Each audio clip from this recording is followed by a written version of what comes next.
Agora, com muita atenção e total reverência, nós vamos ouvir a exposição da Palavra de Deus, que se encontra no livro de Efésios, no seu capítulo 6, a partir do verso 10. O título é A Armadura de Deus. Com certeza, meu irmão, é uma palavra que você já ouviu dos púlpitos muitas e muitas vezes. Mas muitas e muitas vezes, até mesmo ouvindo a palavra que sai da boca do servo de Deus, as lutas às vezes continuam. Não é porque o homem de Deus que pregou a palavra e já naquele mesmo instante já veio o resultado de um milagre ou de uma bênção que você tanto espera. O tempo de Deus é atemporal, não é no nosso tempo. A palavra de Deus nos ensina que um dia para o Senhor é como 1000 anos e 1000 anos como um dia. Vamos ler a palavra que está em Efésios capítulo 6, a partir do verso 10. E diz assim: No demais, irmãos meus, fortalecei-vos no Senhor e na força do seu poder. Revesti-vos de toda a armadura de Deus, para que possais estar firmes contra as astutas ciladas do diabo. Porque não temos que lutar contra carne e sangue, mas sim contra os principados e contra as potestades, contra os príncipes das trevas deste século, contra as hostes celestiais, espirituais da maldade nos lugares celestiais. Portanto, tomai toda a armadura de Deus, para que possais resistir no dia mau, e havendo feito isto, ficar firmes. Estai, pois, firmes, tendo cingido os vossos lombos com a verdade, e vestida a couraça da justiça, e calçados os pés na preparação do evangelho da paz, tomando sobretudo o escudo da fé, com o qual podereis apagar todos os dardos inflamados do maligno. Tomai também o capacete da salvação e a espada do Espírito, que é a palavra de Deus. Orando em todo o tempo, com toda a oração e súplica no Espírito, e vigiando nisto, com toda a perseverança e súplica por todos os santos. E por mim, para que me seja dada, no abrir da minha boca, a palavra com confiança, para fazer notório o mistério do Evangelho, pelo qual sou embaixador em cadeias, para que possa falar dele livremente, como me convém falar. Veja o que diz o versículo 19. E por mim, para que me seja dada, no abrir da minha boca, a palavra com confiança, para fazer notório o mistério do Evangelho. Amados irmãos, sempre é oportuno que quem traz a palavra, traga a palavra com confiança. Quem traz a palavra demonstra fé no Deus vivo, no Deus que nos criou, porque somos criaturas suas. Antes da conversão, nós somos apenas criaturas de Deus. Mas após a conversão, nós somos nova criatura. Então essa criatura que nós temos, ela depende, durante o dia a dia, de muitas coisas que vão acontecer.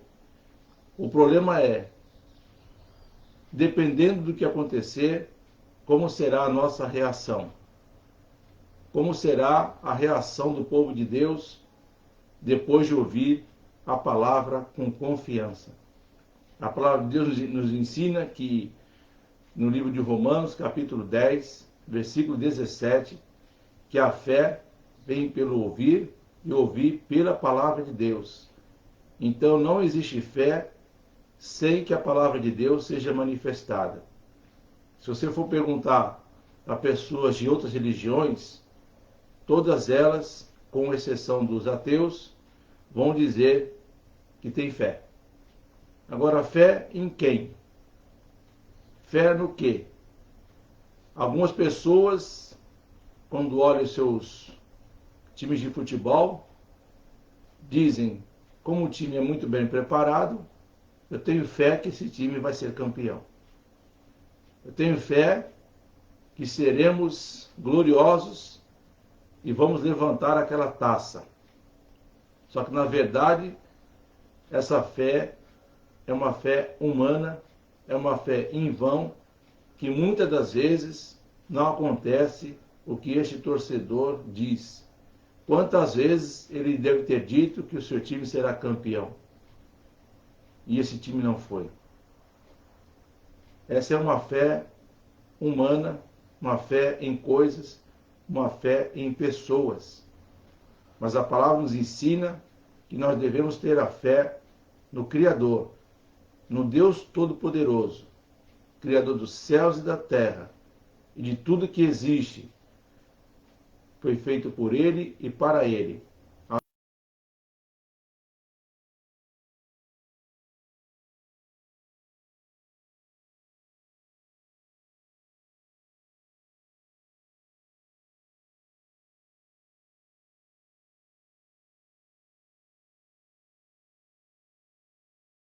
Então, tudo que Jesus disse e nos deixou é o próprio Deus vivo falando conosco através do seu Filho.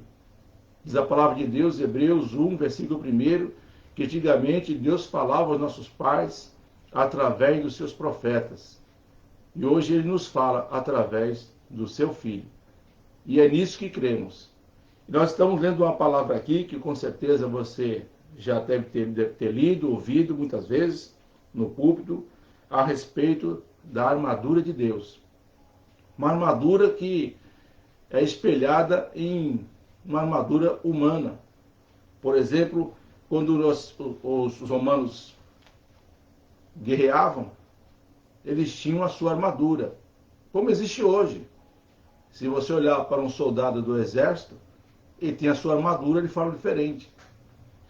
Um policial militar, ele usa uma armadura que seria um colete para que sua vida possa ser salva. É uma oportunidade de vida que ele tem, de caso ele receba um tiro no seu corpo, da cintura para cima, ele está protegido até perto do pescoço. Então ele tem a sua armadura. Outros exércitos têm a sua armadura completa. O cinto que segura a sua armadura ou parte dela é uma das partes que existe na armadura. Agora, precisamos destrinchar um pouquinho espiritualmente o que significa essa armadura. Por exemplo, o cinturão da verdade. O cinturão da verdade é uma cinta larga, geralmente de couro, em que se penduram armas ou ferramentas. Cinto também é um símbolo de proteção.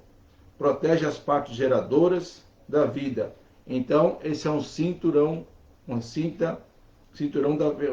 humano. Na parte espiritual, na luta contra as trevas, se não estamos cingidos com a verdade, nos falta uma parte essencial da armadura. E se não estamos falando e vivendo a verdade, ficamos estéreis e infrutíferos para o Senhor. Essa palavra você também encontra no Evangelho de João, capítulo 15, versículo 8. A couraça da justiça. A couraça da justiça é uma armadura defensiva que cobre o peito e as costas, onde ficam os órgãos vitais. O homem cujas práticas são pautadas na justiça é uma pessoa íntegra em sua conduta. Quando a palavra fala de justiça, fala da justiça de fato, a justiça de Deus, pois a justiça humana não passa de trapo de imundícia. Você também encontra essa passagem no livro de Isaías, capítulo 64, versículo 6. Agora vamos falar sobre os calçados da preparação do Evangelho da Paz. Isaías 52, versículo 7 e também Isaías 9, versículo 6, que diz: o Evangelho da Paz é o Evangelho do Reino, ou seja, a proclamação do governo de Cristo. Está escrito: o teu Deus reina. É a mensagem. Este Evangelho é de paz, porque na medida em que nos submetemos ao governo de Cristo, e esse governo vai aumentando em nós, Temos a paz de Cristo governando os nossos corações. Os pés são a base do corpo, dão sustento e levam o corpo ao seu destino. Os pés representam o nosso andar.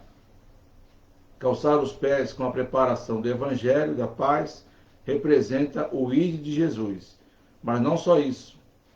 Quer dizer que devemos ir preparados, treinados no Evangelho do Reino, sem pervertermos o Evangelho de Cristo, andando nele, em santidade de vida. O escudo da fé.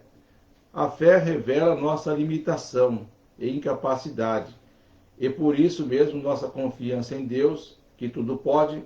Além disso, a fé nos protege dos dardos inflamados do maligno. Justifica-nos. Em Romanos 5:1.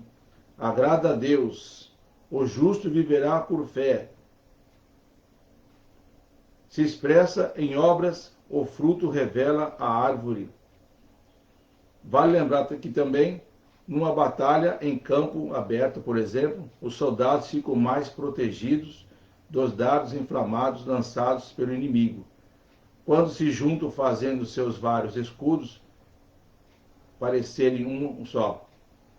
Quando estamos juntos, nossa fé é aumentada e assim não somos atingidos tão facilmente.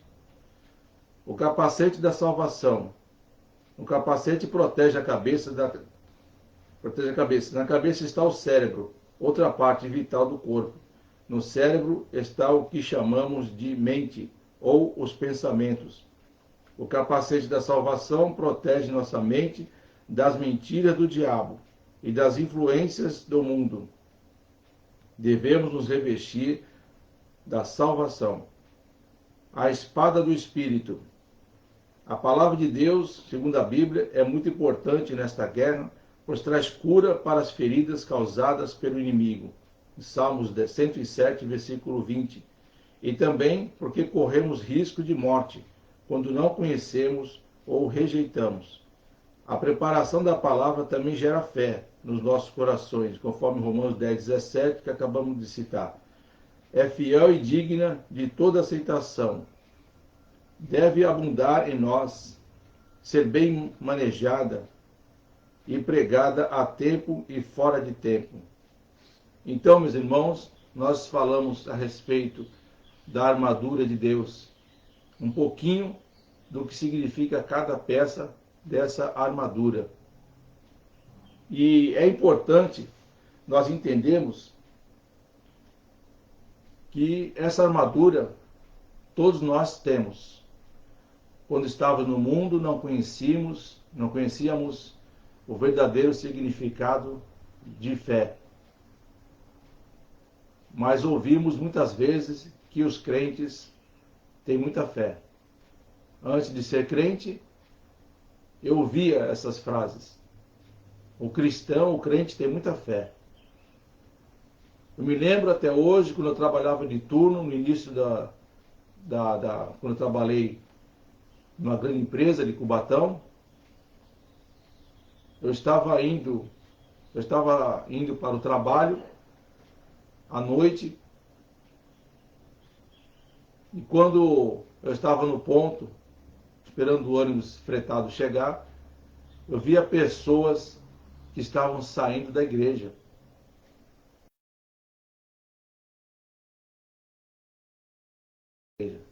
Eu não era crente, nem imaginava que um dia seria. Mas eu tinha admiração por essa visão que eu tinha. Eu creio que desde então Deus já estava trabalhando na minha vida, no meu coração, mas eu não entendia nada do que eu estava vendo. Apenas me simpatizava e me sentia alegre quando via essa imagem saindo da igreja. Era uma igreja chamada Assembleia de Deus, e esses irmãos estavam saindo dessa igreja quase 11 horas da noite. As pessoas estavam ali, alegres, cantando hinos, louvores, glória a Deus, isso na rua. Aí eu ficava imaginando o que aconteceu para esse povo estar dessa forma. Teve uma outra situação em que eu também estava indo para o trabalho. Olha como Deus usa em situações para enxergarmos as suas coisas, a sua vida. Nesse momento, enquanto estava indo para o trabalho, eu passava sempre em frente de ônibus, em frente a uma igreja. E esta igreja evangélica, muito forte, chamada Deus é Amor. Eu não conhecia, conheço pouco a respeito, mas eu passava em frente. Enquanto estava indo para o trabalho de manhã cedo, esse povo, no domingo de manhã, estava saindo da igreja. Ou seja, passaram a noite inteira em vigília. Isso também mexeu comigo. E eu ficava tentando assim, ficar imaginando, tentando entender o que estava acontecendo, mas também naquele tempo eu não tinha nenhuma visão de que um dia eu iria me converter, que eu seria crente. Desde criança, desde a minha adolescência, eu gostava dessas coisas espirituais. Eu gostava muito dessas coisas espirituais. Uma das coisas que me chamou a atenção, que foi quase que derradeiro, para que eu pudesse me converter, quando eu morava num outro endereço, e ainda trabalhando nessa empresa, e também dentro deste ônibus, fretado da empresa, eu passava em frente ao cemitério da Areia Branca, aqui na divisa de Santos com São Vicente, e tinha um grupo de pessoas que gostavam muito de jogar. Então jogavam cartas dentro do ônibus, faziam barulhos, falavam palavrões, coisas de adultério, e a gente era obrigado a ouvir toda essa manifestação dentro do ônibus. E quando nós passamos em frente a este cemitério, acredite se quiser, todos pararam com jogos, todos pararam de falar palavrões, palavras de adultério. E depois que o ônibus passava desse cemitério, voltava tudo novamente. Voltaram os palavrões, as palavras de adultério, voltaram os jogos. E eu ficava pensando naquilo, como é que pode? Que respeito, né? Que temor é esse, né? Que bastou passar em frente ao cemitério e as palavras ficaram mudas. Ninguém pecava naquele momento. Isso também me chamou muita atenção.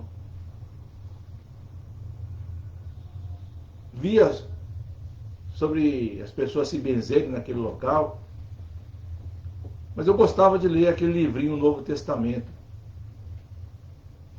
que tem todo o Novo Testamento, de Mateus, Apocalipse, e tem os Salmos e Provérbios do Antigo Testamento. Esse livrinho era distribuído nas escolas.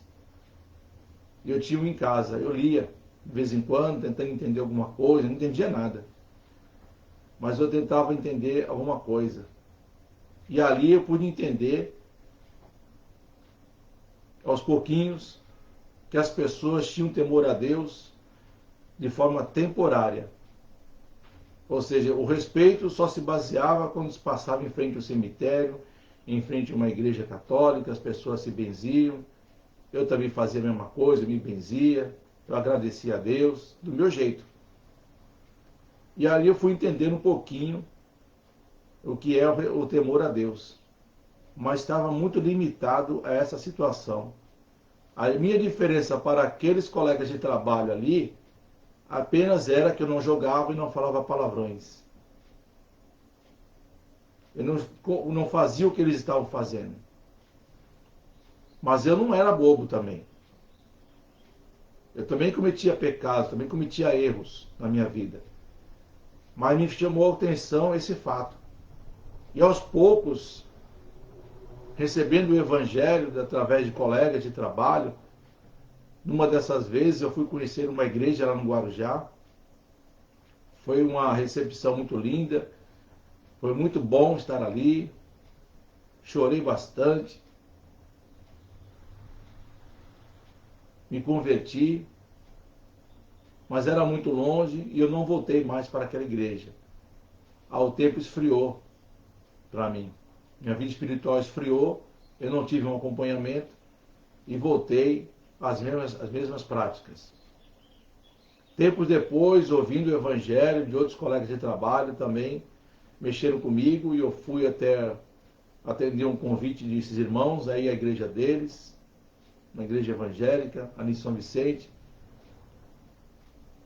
E ali eu ouvi bem claramente a respeito da palavra de Deus. Gabriel. Chegou? Está funcionando? Liga o outro. Acabou a bateria. Então ali eu estava prestando atenção em todas essas coisas que estavam ocorrendo. E o tempo passou. Quando eu atendi o convite desses irmãos para ir na igreja deles, ali eu pude compreender a respeito da salvação. E Deus usou esses servos de Deus na pregação, e ali eu me converti. E na minha conversão, eu senti a presença de Deus muito forte.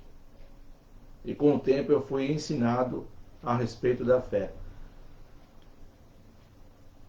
E eu queria trazer à memória, os irmãos, uma passagem que fala a respeito de uma armadura emprestada. Antes disso, eu quero que você saiba que é muito bom nós pedirmos orações para as pessoas.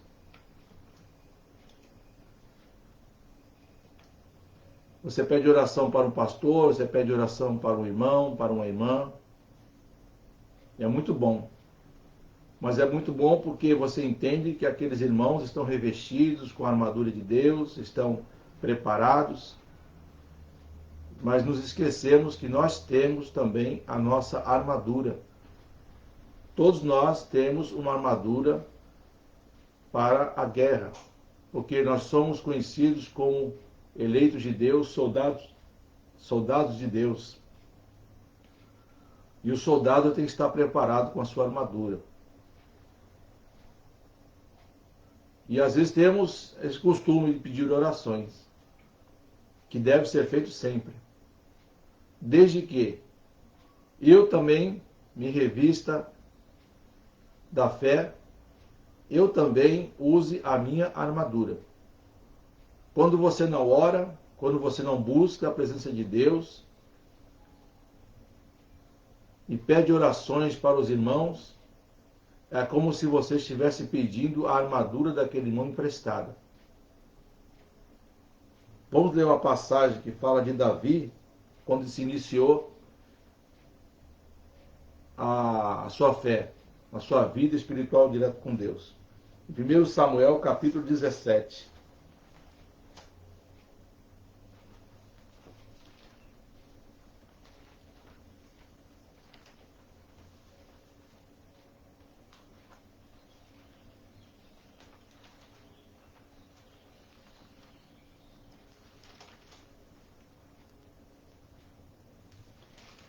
Primeiro Samuel, capítulo 17, a partir do verso 38, versos 38 a 39, que diz assim: Esaú vestiu a Davi dos seus vestidos e pôs-lhe sobre a cabeça um capacete de bronze e o vestiu de uma couraça. E Davi cingiu a cabeça sobre os seus vestidos e começou a andar, porém nunca o havia experimentado. Então disse Davi a Saul: Não posso andar com isto, pois nunca o experimentei. E Davi tirou aquilo de sobre si. Então, na verdade, Davi não havia experimentado aquela armadura. Por isso, quando foi necessário usar aquela armadura, ele estranhou.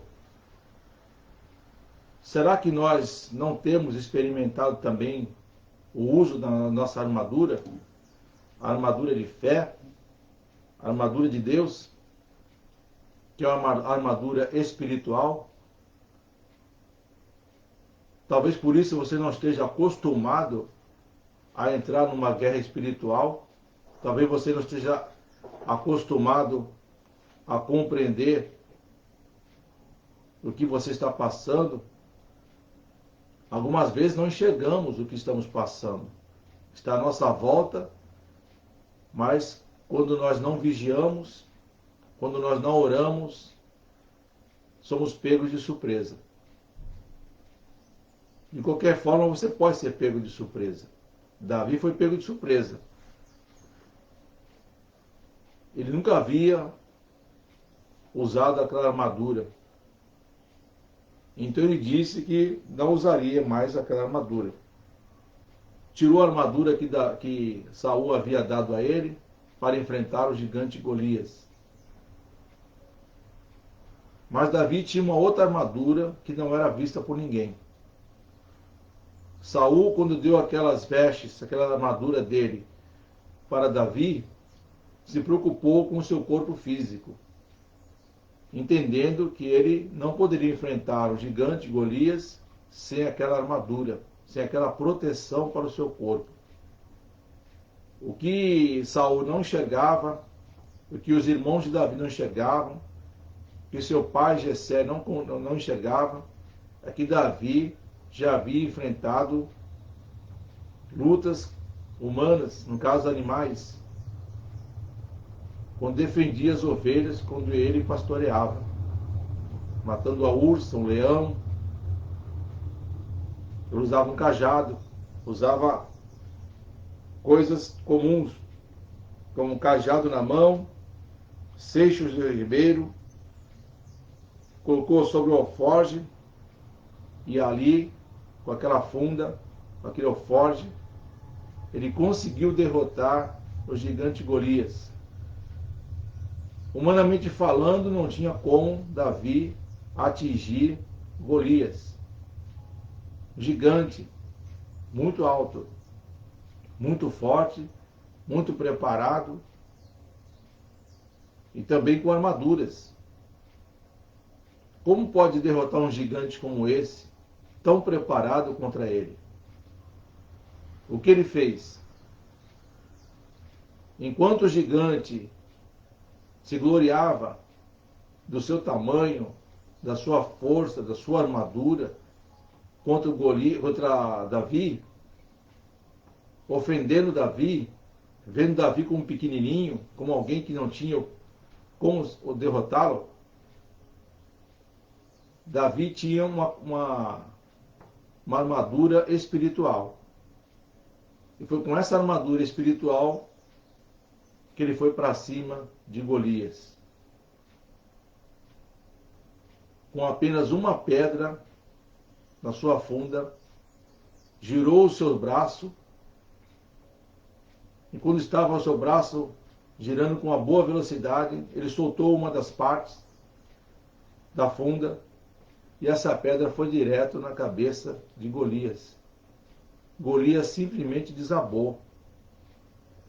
O que aconteceu? Davi, além de derrotar o Golias com a sua fé, cortou a sua cabeça e mostrou a todo o povo de Israel que o Deus vivo que habitava na sua vida e no seu coração é que derrotou o gigante Golias. Os filisteus fugiram porque o seu maior soldado de maior confiança, foi derrotado e morto por um jovem, cabelo ruivo, em que ninguém dava nada por ele. Tanto é que quando ele foi escolhido para ser o próximo rei de Israel, no lugar de Saul, ele não estava na casa onde haveria ali a escolha, onde o profeta Samuel esteve ali para escolher o próximo rei. O próprio profeta Samuel, olhando para a aparência dos homens, por diversas vezes disse: é este. E Deus falava: não é este. É aquele. E Deus falava: não é aquele. Até que terminou um número de homens da casa de Jessé. E Samuel perguntou: tem mais alguém? Jessé disse: temos um jovem que está apacentando as ovelhas. Traze-o aqui. Mandaram buscar a Davi, e ali, na casa onde estava Jessé e sua família, todos viram que as coisas não são como são aparentes. Ali Samuel escolheu a Davi, o que aparentemente não tinha nenhuma condição de ser um rei. Não havia a menor possibilidade de cogitar que Davi seria o próximo rei de Israel. Aliás, o segundo. O primeiro foi Saul. E ali naquela casa, Davi foi ungido como o próximo rei de Israel, diante de todos. Eu creio que todos se sentiram envergonhados por terem alguma experiência, por terem corpo físico, um porte físico suficiente para ser colocado como rei, e não foram. Nenhum deles foi escolhido. Davi foi escolhido porque tinha fé, porque obedecia a palavra de Deus, mesmo no campo, apacentando ovelhas. E Davi,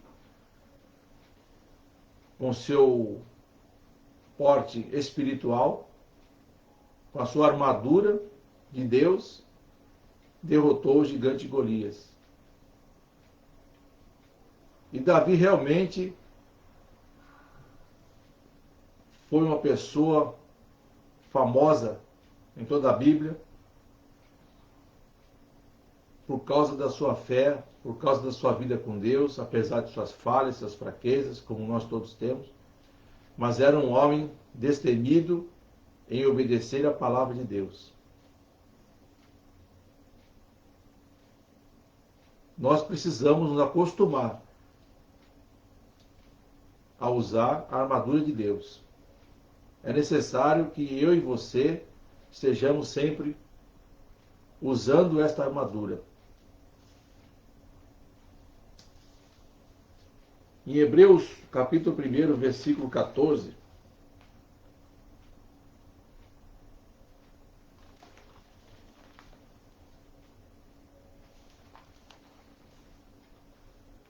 é uma parte espiritual que muitas vezes nós não entendemos o invisível.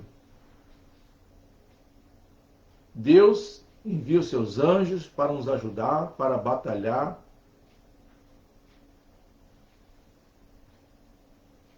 para dar vitória a tudo aquilo que estamos precisando e necessitando. Talvez você tenha dito que tem fé, mas a sua fé tem sido um pouco abalada, porque você talvez esteja vivendo com uma fé do que é aparente. E a Bíblia diz, em Hebreus 1,14, que Deus envia anjos. Muitas das vezes são anjos de Deus que nos livram, nos protegem de todo mal. E às vezes basta uma palavra que Deus te dê a vitória que você tanto almeja.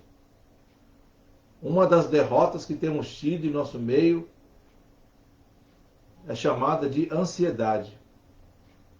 Ansiedade por uma bênção, ansiedade por uma vitória que parece que nunca vai chegar. Existem lutas em que nós passamos na vida. Algumas dessas lutas, Deus envia anjos para nos ajudar, nos abençoar, nos dar livramento. E aqui no versículo, capítulo 1 de Hebreus, versículo 14, diz que esses anjos de Deus são espíritos ministradores, enviados para servir a favor daqueles que hão de herdar a salvação. Algumas dessas vezes, Deus envia anjos para a luta que estamos travando. Mas a ansiedade muitas vezes nos atrapalha.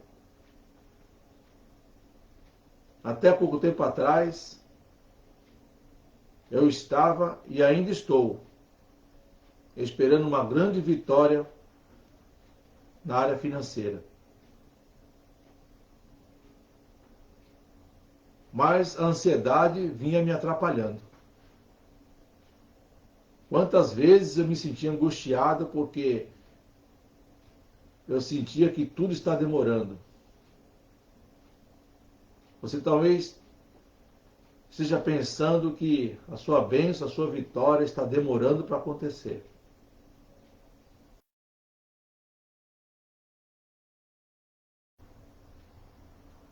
Que você deixe a sua ansiedade de lado, troque a ansiedade por momentos de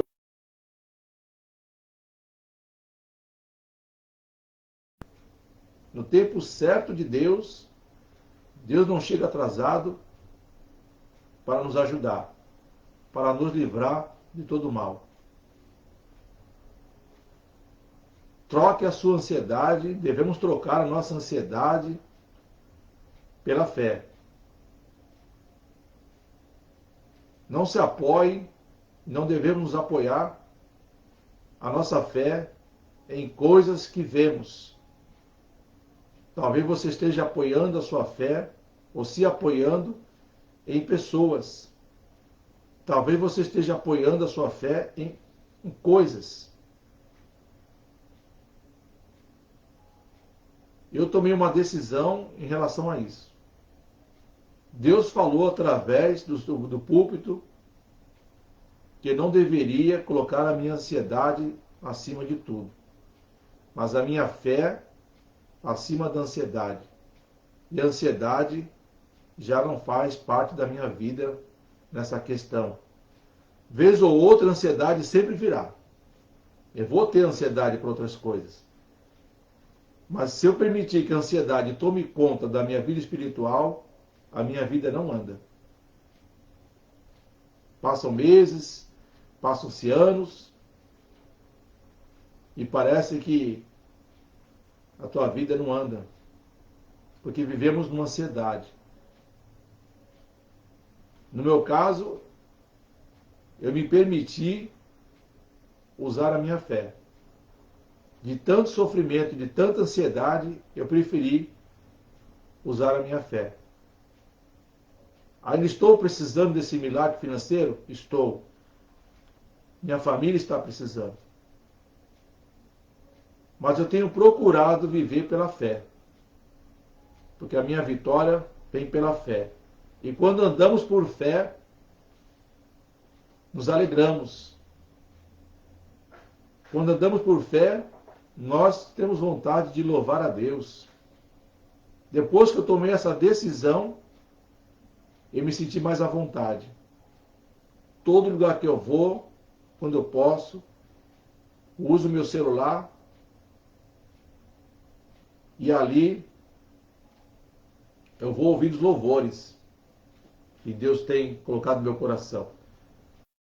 Eu canto louvores na rua, eu oro na rua, eu me sinto bem, muito bem. E o dia passa que é uma maravilha. Percalços, pode ter certeza que vai acontecer. A vida é assim mesmo. Jesus nos disse, no mundo tereis aflições. Mas ele também disse em seguida, tende bom ânimo. O bom ânimo que Deus nos dá é a fé. Para vencer as lutas que não são nada fáceis de suportar. Se eu continuasse vivendo da forma com que eu estava vivendo, eu me sentiria sempre um derrotado. Todos os dias me sentiria derrotado. Em 1 Coríntios, 2 Coríntios capítulo 14,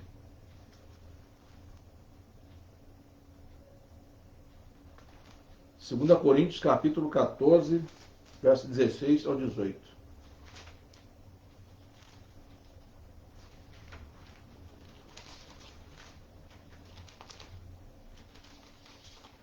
2 Coríntios 4, aliás. Estou bem longe. Verso 16 ao verso 18. Que tem o título: O desígnio e efeito das aflições. As coisas visíveis são contrapostas às invisíveis. Diz assim, versículo 16: Por isso não desfalecemos, mas ainda que o nosso homem exterior se corrompa, o interior, contudo, se renova de dia em dia.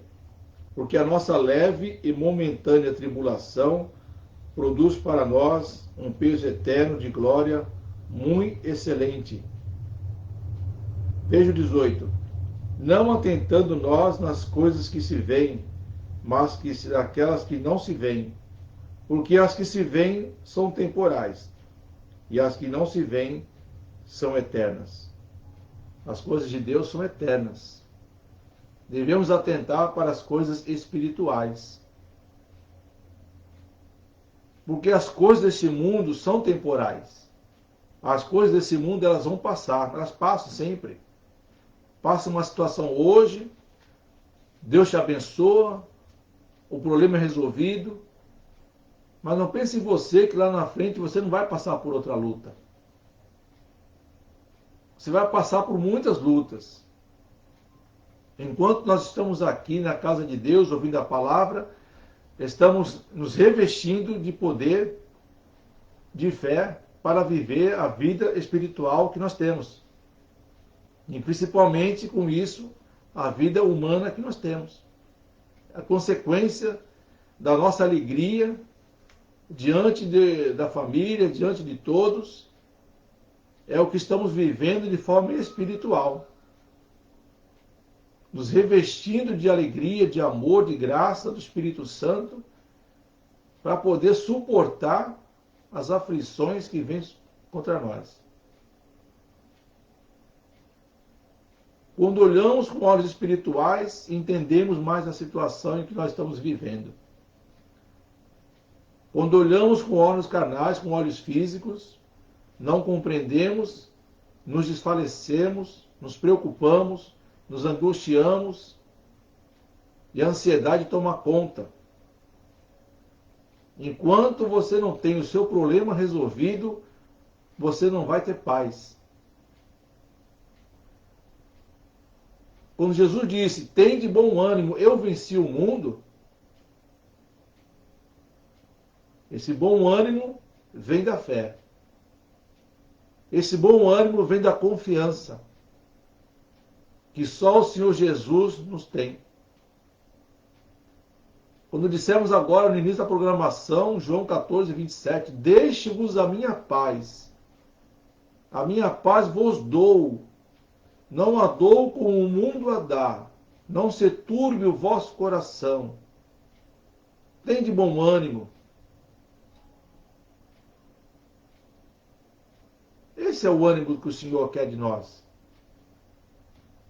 Lutas vamos viver sempre, enquanto estivermos nessa vida humana, essa vida carnal, nesse corpo frágil, que é repleto de dificuldades.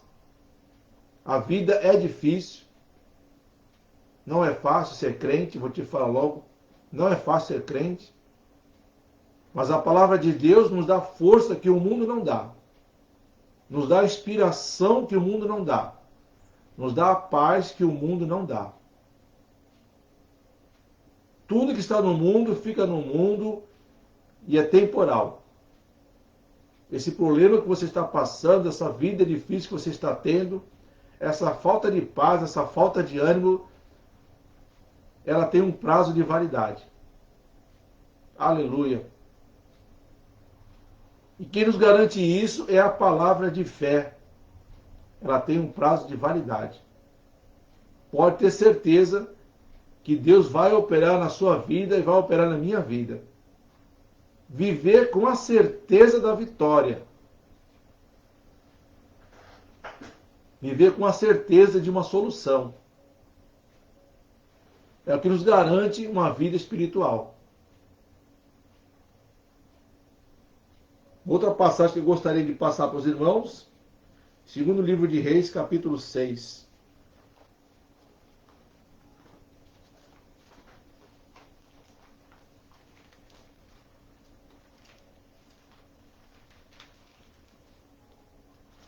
Segundo Reis, capítulo 6. Que mostra uma demonstração de quem anda com Deus.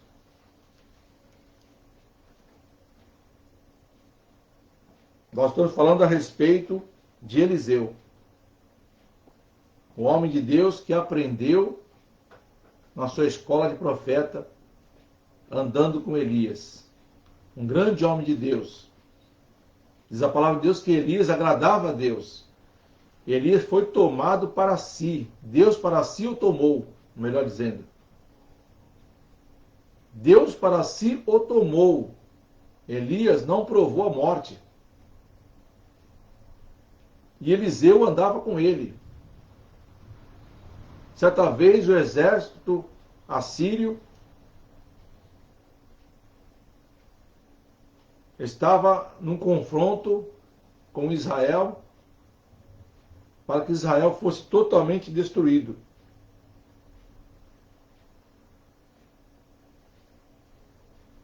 E Eliseu tinha confiança em Deus. Mas o seu moço, como é chamado aqui, o homem que andava com Eliseu, não andava com a mesma fé que Eliseu andava. Ao contrário de Eliseu, que andava com fé aprendendo com Elias, o aprendiz de profeta de Eliseu não agia da mesma forma como Eliseu agiu quando ele era da escola de profetas, quando ele era aluno de Elias. Certa vez, Israel foi cercada com um grande exército. O jovem que andava com Elias observava tudo, via aquela luta, e de madrugada, quando se levantaram, existia um grande exército cercando Israel, o exército da Síria, cercando Israel. A derrota de Israel já era certa aos olhos humanos. Mas Eliseu tinha a visão de Deus. Veja o que acontece no versículo 15. E o moço do homem de Deus se levantou muito cedo e saiu. E eis que um exército tinha cercado a cidade com cavalos e carros. Então o seu moço lhe disse: Ai, meu senhor, que faremos?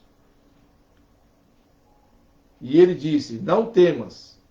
Palavras de Eliseu. Não temas, porque mais são os que estão conosco do que os que estão com eles. Então ali, Eliseu mostrava a sua fé espiritual, crendo na vitória de Deus. Ele tinha essa visão espiritual realmente no que estava acontecendo, no mundo invisível. Mas veja só o que o moço disse para Eliseu. Primeiro aqui, e orou Eliseu e disse: Senhor, peço-te que abra os olhos para que veja. E o Senhor abriu os olhos do moço e viu. E eis que o monte estava cheio de carros, de cavalos de fogo, cheio de cavalos e carros de fogo em redor de Eliseu. Veja só o que é ter a confiança. O moço de Eliseu, se ele andasse com Deus, poderia até não enxergar os cavalos e carros de fogo, mas poderia enxergar a vitória diante da fé, porque Eliseu estava tranquilo. Talvez, meu irmão, você não veja anjos à sua volta. Meu irmão, talvez você não veja cavalos de fogo, talvez você não veja carros de fogo à sua volta. Talvez você não veja um exército de anjos à sua volta. Talvez seus olhos não estejam abertos como não estavam os olhos abertos do moço de Eliseu, o aprendiz de profeta.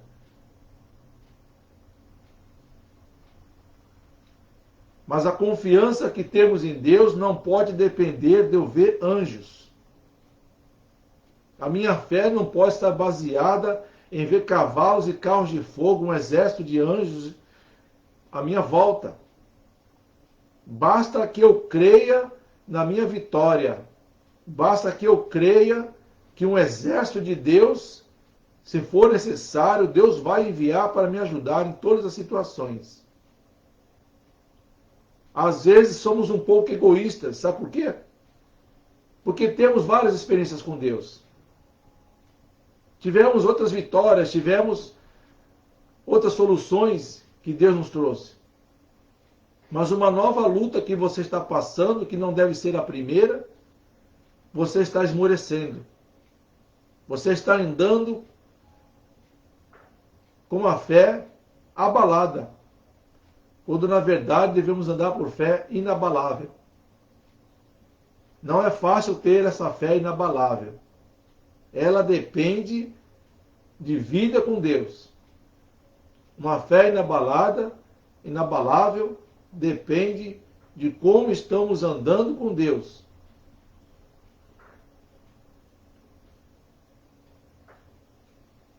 Como estão os nossos olhos espirituais? Como estou andando com a minha fé? Como anda a minha armadura? Como estou usando a minha armadura? Eu falo por mim. E você responde por você. Como eu tenho usado a minha armadura diante de Deus? Diante das situações, diante das crises, diante das adversidades. Se eu disser para você que eu nunca me abalo, eu estou mentindo. Se eu disser para você que eu nunca ando angustiado, eu estou mentindo. Se eu disser para você que eu nunca tenho ansiedade, eu estou mentindo. A ansiedade, a angústia, a preocupação fazem parte da vida de todo ser humano. Mas é necessário aprendermos a usar esta armadura. Deus quer colocar em você a confiança do uso da armadura que Ele te deu. Não fique pedindo armaduras emprestadas. Use a sua. A sua fé, ainda que seja do tamanho de um grão de mostarda, ela tem o poder de mover montanhas. Ainda que seja do tamanho do grão de mostarda. Você já viu o grão de mostarda? Eu já vi. É muito pequenininho. Mas quando é plantada, quando é regada, quando ela cresce, ela fica muito grande. Você precisa enxergar a sua fé como esse grão de mostarda crescido. Talvez você esteja pensando, a minha fé é pequena mesmo. É do tamanho de um grão de mostarda. Mas esse grão de mostarda, ele cresce muito. Você tem todo o poder na sua vida, na sua mão, para viver a sua vida espiritual. No mundo tereis aflições. Nós estamos vivendo aflições. Com essa pandemia, então, nem se fala. Muitas pessoas perderam seu emprego. Muitas pessoas perderam seus parentes, pai, mãe, irmãos. Perderam amigos. 1 ano e 5 meses de muita tristeza, de muita angústia. Não tem sido fácil. Mas se você está vivo hoje, é para a glória de Deus. Se nós estamos vivos hoje, é para vivermos os milagres de Deus. É para vivermos as vitórias de Deus em nosso meio. Precisamos usar a nossa fé. A nossa fé está baseada na nossa armadura. Não fique batendo na ponta de prego, discutindo com fulano, ciclano e beltrano, reparando no que os outros fazem, reparando no que as outras pessoas têm e você não tem. Às vezes você deixou de falar com um irmão, deixou de falar com uma irmã, um pai, uma mãe, um vizinho, porque você está usando a armadura carnal. E essa armadura carnal, ela pode ser violada. Ela não te protege 100%. Só quem te protege 100% é a armadura de Deus. Cuidado com os dardos inflamados do inimigo que lança sobre você. Quando você fica olhando para pessoas, para coisas. Nosso papel é dobrar os nossos joelhos por essas pessoas que talvez tenham nos feito muito mal. Quando você ora por pessoas que têm te prejudicado, você sente o Espírito Santo te queimar por dentro como fogo. Aleluia! Você sente a alegria de Deus na sua vida.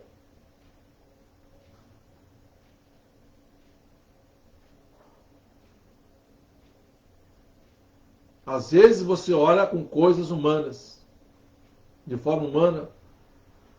Mas a Bíblia diz que a nossa luta não é carnal, ela é espiritual. Coloque a sua armadura em prática. Use a sua armadura 100%. Do fio de cabelo até a planta dos seus pés, esteja revestido com a armadura de Deus, para vencer os dardos inflamados do inimigo.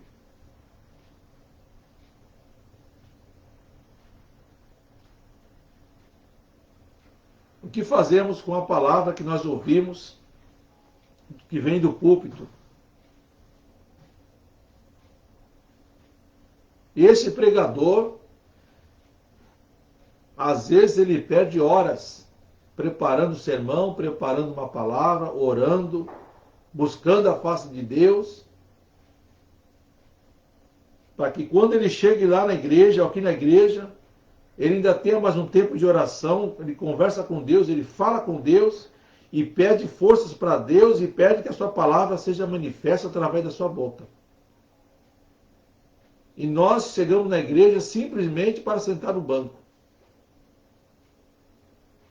E nos esquecemos que estamos na casa de Deus por motivos espirituais. Não podemos chegar na igreja de forma mecânica. Precisamos chegar na igreja de forma espiritual. Se eu tenho uma necessidade, eu venho para a igreja, eu dobro meus joelhos, eu falo com Deus. Quando Deus começa a abrir, começa a falar através da boca do homem de Deus,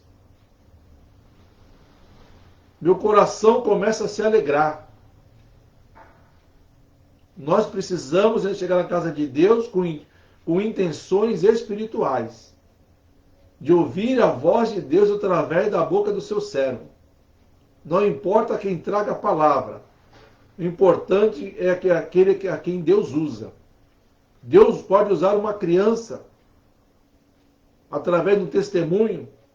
Deus pode mandar uma mensagem através do louvor. Deus pode falar através da oração. Deus pode falar de muitas maneiras dentro da igreja. De alguma forma, Ele conhecendo seu coração, Ele vai falar contigo. Não se distraia dentro da casa de Deus. Esqueça o seu celular, desligue o seu celular. Se você quer realmente sair da casa de Deus revestido de alegria, com o coração quebrantado, desligue o seu celular. Não se foque numa criança que olha para você, que dá uma risadinha. Um tchauzinho. Não se foque em pessoas que estão na igreja levantando e sentando em seus bancos. Coloque o seu foco naquele homem de Deus, feche os seus olhos, se for o caso, e ouça o que Deus está falando. Não se distraia dentro da casa de Deus. Todo aquele que se distrai na casa de Deus, sai com seu coração do jeito que entrou, se não for pior. Mas todo aquele que se foca na palavra de Deus, que já vem com a intenção de ouvir a voz de Deus, sai com o coração com fogo, aleluia. Sai com o coração quebrantado. Quer cumprimentar todo mundo, ainda diz, Deus falou comigo. Meu irmão e minha irmã, Deus fala com a sua igreja todos os cultos. Se você tem saído do jeito que entrou na casa de Deus, Veja como está a sua vida espiritual. Veja como você está indo para a igreja e por que você está indo para a igreja.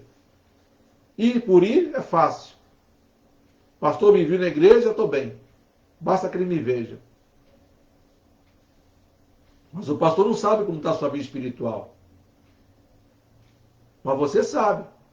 Eu sei como está a minha vida espiritual. Eu sei da necessidade que eu tenho de vir para a igreja. Glória a Deus. Eu tenho a necessidade de sair da igreja melhor do que a que eu entrei. Não emocionalmente, mas espiritualmente, com o coração preenchido, fervoroso. Meus problemas parece que sumiram, mas eles ainda estão lá. O melhor de tudo é que você sai com os problemas que ainda não foram resolvidos, mas com a certeza de resposta, com a certeza de vitória. Porque você ocupou o seu tempo com coisas espirituais. Não se preocupe com as coisas que estão acontecendo à sua volta. Tudo tem seu prazo. Se tem alguém te afligindo, ele será derrotado. Mas mesmo assim você ore por ele. Não sinta raiva nem ira das pessoas que estão à sua volta, mas sinta amor. Porque são pessoas que talvez não estejam dentro do Evangelho. E às vezes estão dentro do Evangelho, mas não vivem uma vida que agrada a Deus. Somos falhos, somos errantes, mas Deus está conosco. Vamos voltar os nossos olhos, nosso foco para a palavra que sai da boca de Deus. Confia no Senhor e deixe que a sua justiça seja feita. Buscai em primeiro lugar o reino de Deus e a sua justiça, e as demais coisas serão acrescentadas. Apenas cuide da sua vida espiritual. Precisamos cuidar das nossas vidas espirituais. Deus está no controle, Deus está no comando de tudo e todas as coisas. Amém? Vamos orar para terminar. Santíssimo Deus, Pai de nosso Senhor e Salvador Jesus Cristo, te pedimos a Deus que o Senhor tenha misericórdia de nós. Aumenta a nossa fé, Senhor Deus. Que possamos, ó Deus, passar um dia nos lembrando da vitória que vem do alto. A nossa confiança, meu Deus, que precisa estar no trono da tua glória. A nossa confiança precisa estar no Senhor Jesus Cristo. Precisa estar em Deus. Precisa estar no Espírito Santo de Deus, que intercede por nós com gemidos inexprimíveis. Nos ajuda, Senhor Deus, nesse dia de hoje. Nos ajuda, Senhor Deus, a confiarmos cada vez mais na tua palavra. Não apenas ouvir de um lado e sair pelo outro lado do ouvido, mas possamos ouvir com ouvidos espirituais e andar na tua presença, ainda que com dificuldades, ainda com coisas, meu Pai, que vem nos afligindo.